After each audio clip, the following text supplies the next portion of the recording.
Éric Zemmour, d'où vient ce phénomène du crack dans le quartier de Stalingrad et comment l'expliquer?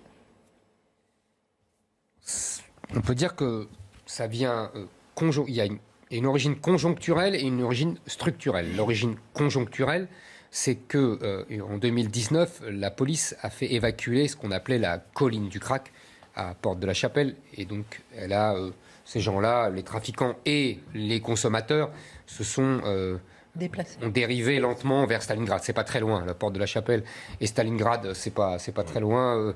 La Porte de la Chapelle, c'est le 18e arrondissement et le Stalingrad, c'est le 19e. Donc tout ça n'est pas très loin, c'est quelques stations de métro. Et puis, il y a l'origine structurelle.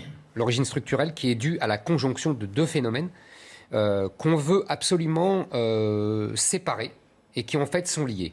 Le premier, c'est le trafic de drogue. Le second, c'est l'immigration. Et les deux font la jonction. C'est comme la nitro et la glycérine. Vous savez, ça donne la... Explosif comme expression métaphorique. Voilà. Donc, si vous voulez, pourquoi? Parce que les trafiquants sont issus de l'immigration. En l'occurrence, c'est des Sénégalais. On va en reparler.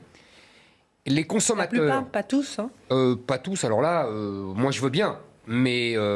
pour le crack, même le journal Le Monde explique qu'ils sont des Sénégalais. Alors, il n'y a pas de lien direct entre le crack et l'immigration non plus. Attendez, en revanche, je suis d'accord avec vous sur le fait que... le trafic de drogue et l'immigration. Et j'ai pas fini. Parce que aussi beaucoup de consommateurs sont issus de l'immigration.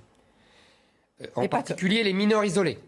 Non, mais pour aller dans votre sens, le chef de groupe de l'unité de lutte contre les stupéfiants disent que ce sont des moudous. Voilà, c'est exactement ce que j'allais vous dire. Principalement des Sénégalais. Exactement, j'avais noté le principalement. mot. Des moudous, qui veut dire vendeur en sénégalais. Vous voyez, c'est pas là vraiment en wolof. Très bien.